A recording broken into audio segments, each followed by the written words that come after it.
Oq tilla eng qimmati, sariq tilla eng sifatlisi.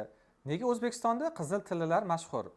Bu rangli tillalarni yer sharining qaysi nuqtalaridan ko'proq qazib olinadi? Aslida tabiatan bu ranglar mavjudmi? Bugungi videomiz aynan tillaning ranglari haqida bo'lib o'tadi. Assalomu alaykum barchaga. Sizlar bilan yana Javohir Abdurahmonov. Bugungi mavzuyimiz eng qiziq mavzulardan biri bo'ladi desam adashmasam kerak. Sababi ko'pchilikni menimcha tillalarning ranglari qiziqtirsa kerak. Probalar haqida gaplashib bo'ldik.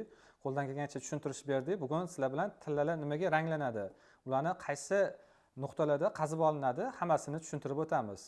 Aslida bu hozir sanab o'tilgan narsalar qanchalik haqiqatga to'g'ri deb o'ylaysiz? To'g'ri topdingiz. Bu umuman haqiqatga to'g'ri kelmaydi. Hammasi bekor gap, yolg'on gap. Tillalar tabiatan faqat bir xil rangda bo'ladi. Ya'ni yer sharining istalgan nuqtasida tillani olmoqchi bo'lsangiz, u sariq rangda bo'ladi. To'g'ri, tabiatan tillalarni to'liq 100% tillani 49 probani qazib olish imkoni yo'q. Ular birga qo'shilib boshqa metallar bilan keladi. Ya'ni kumush bo'lishi mumkin tarkibida, yo boshqa mis bo'lishi mumkin, temir bo'lishi mumkin. Uni afinaj yo'li bilan o'z kerakli mutaxassislar ajratib olinadi va zargarlarimiz o'sha afinaj orqali ularni toza, sof holatga, 49 proba holatiga keltirishadi. Agar siz tilla xarid qilayotganingizda do'konchi yo sotuvchi sizga qaysidir rangli tillani maqtab, narxini oshiradigan bo'lsa, bunga ishonmanglar. Sababi bu bo'lmagan gap. Ya'ni tillani rangi o'zgardimi, demak tarkibiga nimadir qo'shildi degani. Ya'ni tillani rangi oq bo'lsa, ko'proq tarkibida platina bo'lishi mumkin, palladiy, nikel bo'lishi mumkin. Tarkibi ko'proq qizg'ish rangda bo'ladigan bo'lsa, tillangiz uni tarkibida ko'proq mis bo'lishi mumkin. Agar tillani rangi ko'proq limon rangi tortadigan bo'lsa, tarkibida kumush bilan sink miqdori ko'proq bo'lishi mumkin.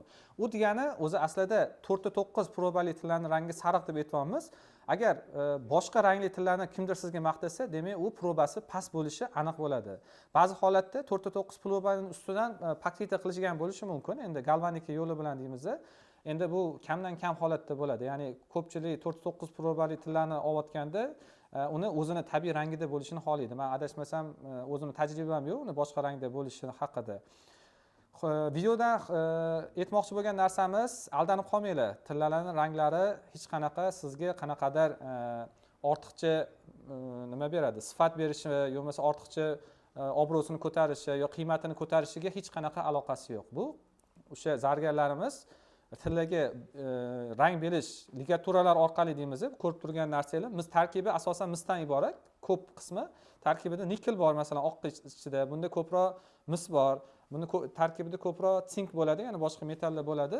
Asosan zargarlarimiz bu ranglarni nimaga keltirishadi? Birinchidan tillalarning ranglarini ajralib turish uchun, ko'rk uchun, bezak uchun beriladi va probasini keltirish uchun ham bunaqa ranglardan foydalaniladi. Ya'ni 4-9 probani biz to'g'ridan-to'g'ri rangini chiqara olmaymiz. Sababi 585 proba ishlatayotganimizda bilasizlar, uni tarkibiga biz 41,5% boshqa metal qo'shishimiz kerak. Ya'ni mis qo'shamiz, kumush qo'shamiz, nikel qo'shamiz va shuni natijasida ham bizga probalarni hosil qilishimiz kerak bo'ladi.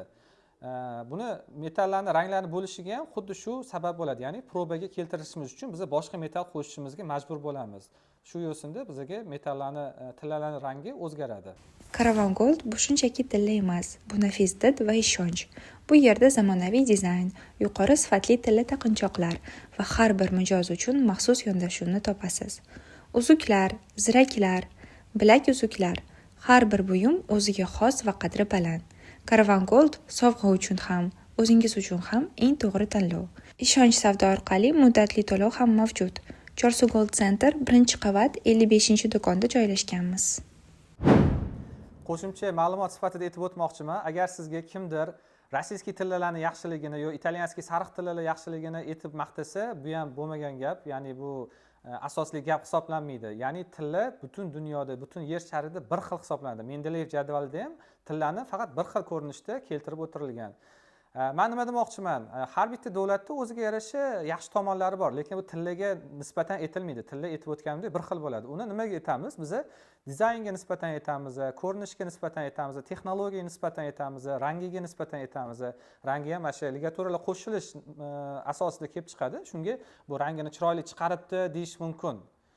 Hamma kraska tayyorlaganda baribir har xil rang chiqaradi-yu. Masalan, har xil bo'yoqlarni bersak, qani rang qilib bergin desa, hamma har xil bo'yoqlarni aralashtirib, bir-biriga qo'shib har xil rang chiqarish mumkin. O'sha tomondan ranglari yaxshi deyish mumkin, lekin tillaga etiladigan bo'lsa, bu noto'g'ri bo'lib qoladi. Ya'ni aytganimdek, tilla bir xil bo'ladi. O'zbekiston tillalarini ham kimdir aytadi, O'zbekiston tillasi ekan deydi. U nabarot O'zbekiston tillalari sofligi, probasini aniqligi bo'yicha sizni uncha-muncha joyda aldab qo'ymaydi. Ya'ni bizda O'zbekistonda bilasizlar, tillani toza qazib olish juda ham yaxshi rivojlangan va uni zargarlarimiz bunaqa ligaturalar qo'shish yo'li bilan uni 585 probaga yo 750 probalarga keltirishadi va sizga berishadi. Sizga kimdir bu kim reklama qilsa, o'shani eslab qolingki, reklama qilayotganda buni tillasi yaxshi, italyanskiy tillasi yaxshi emas, aslida uni texnologiyasi yaxshi, sifati yaxshi, buni ko'ring, masalan, bezeklari yaxshi, yo porlab turadi, yaxshilab yaltirab turadi desa, u haqiqatga to'g'ri keladi. Aytmoqchi bo'lgan gapimiz xullas shu. Oltin va zargarlik dunyosi haqida yanada ko'proq ma'lumotga ega bo'lmoqchi bo'lsangiz, YouTube kanalimizga obuna bo'ling va qo'ng'iroqchani bosish esdan chiqmasin.